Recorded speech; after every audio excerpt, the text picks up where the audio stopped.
The Pheasant Tail Nymph is another top producer. Brent especially likes the black color as well as the natural pheasant tail. Our next fly here is a Pheasant Tail Nymph. This is a very basic pattern, that basic color that is just as good today as it's ever been. One of my favorite colors is black. I'm going to start here with a black 6/0 thread. We have a size 12 nymph hook in here. This fly would go down much smaller sizes, 14s and 16s for sure. But you always start with a little bigger size. It's easier to get it all done, figure out how to do these proportions to do it right.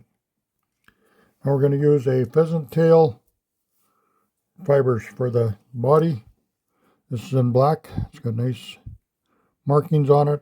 We pull straight off the side of the tail. They should be lined up pretty nice. We'll tie them in right at the back. We're going to do with every. Those will be set at the same as the gape length. Okay. I want some wire. I'm not going to accent this. You can put some different colors on to accent the nymph, but I want to keep this one black. I just want to let you know that that is probably one of the best colors ever used, and we don't use it enough. I get a lot of action on black. So you see me at the roulette table, which I hope you don't. I'll be throwing it all on black. Here's some 15 thou lead. Now we're going to put a little bit right here at the thorax.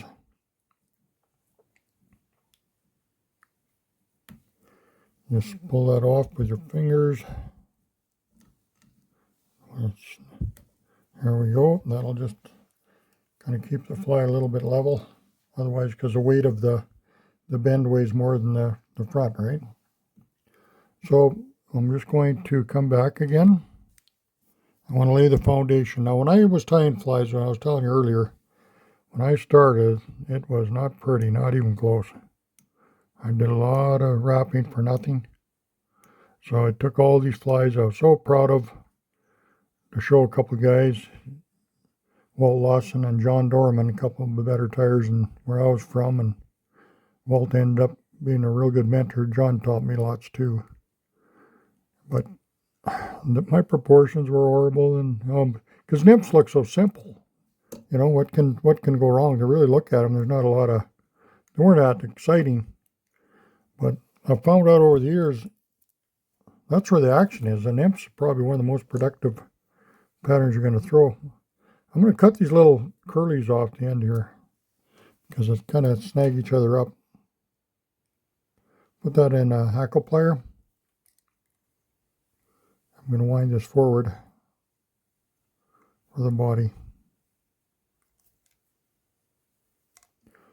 Come across, I just want to tie that off. So it's always better to practice on little bigger flies. Get that proportion. I've got a good taper going on it. I got a little more action going to happen up here yet. We're not quite done, so I'm not too worried, but I'm going to come across with this wire, this black wire, and I'm going to reverse wrap it just to keep it strong and not taking anything away from that black nymph.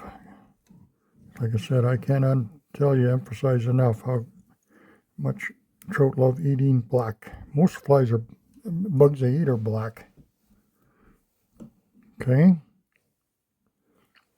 Now, here comes a little bit of a tricky part. We want to have some legs on this fly. We want to use it for a shell back as well. So we're going to have to be very careful how we measure this out. And this is something I want to, so we want to come off the side of our tail. We want to make sure these tips are nice and square and even.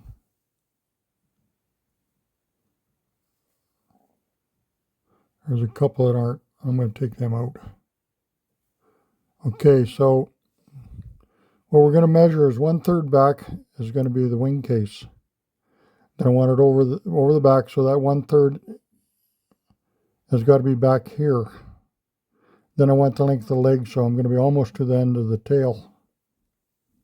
Almost. Pinch it on. Wrap it back. Okay. I want to check. I get that over. Shorten it just a wee little bit. I'll show you in our next step how critical that is.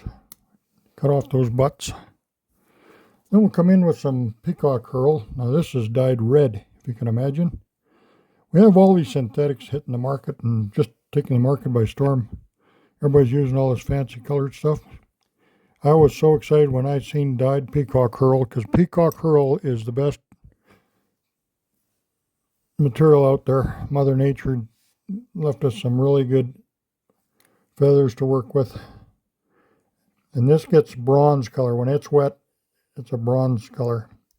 So I've tied my peacock herl by the tips instead of the butt, because when I work them, it brings the barbels out. It's a little fluffier. So I'm going to come in here. They're a little bit fragile, so I'm going to extend my thread, and I'm just going to go around the thread and make a rope. That makes them a lot stronger. And then we'll go around, and that'll make our thorax. Okay, now I'm going to take the thread. I've got everything in my other hand here. I'm just going to tie it off here. I'm getting a few turns behind the eye, and then I can tie all this off. Catch it and tie it off. Okay. Make sure I don't cut anything off there, but this is a really nice little nymph. Okay, perfect. Well, some might say perfect, some might say no, not quite.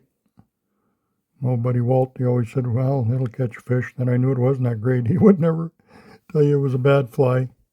So I pull my wing case over the top. Want to make sure it's tight. It wasn't quite tight there. Get my tails back. I'm going to come in behind my vise. Get a good tight turn there. Now see how important that was, the length of those fibers? Because a lot of tires don't use these for the legs, and that's what it's meant to be. Now we're going to split that like we split the wing on that last fly on our Adams. Split them on each side for the legs. And I may have something a little bit shorter there, and then I just get my fingers and my thumb right there, make myself a bit of a head. Bring in my Mattarelli finish, whip finish. Tie that off. Head cement that fly. And I'll show you about that. We can always burn them off if it comes to be. I'm just going to turn this for you. I'm going to bring it into, oh, not so much. Hang on there, buddy. I'm trying to bring my camera in. Let's go with that. You can see that is a great fly. Look at the legs are coming out right at the end of the thorax where I want them. That body is tapered, got a nice taper to it. That fly will catch a lot of fish. Don't underestimate that one, and they're very hard to tie, so make sure you work on your nymphs. If you're a good nymph fisherman, you're going to be dangerous. Thanks for watching. We'll go on to the next one. Thanks for joining us today with our fly guy Brent Schlinker. Check out his new videos on Brent's YouTube channel and Sport Fishing on the Fly.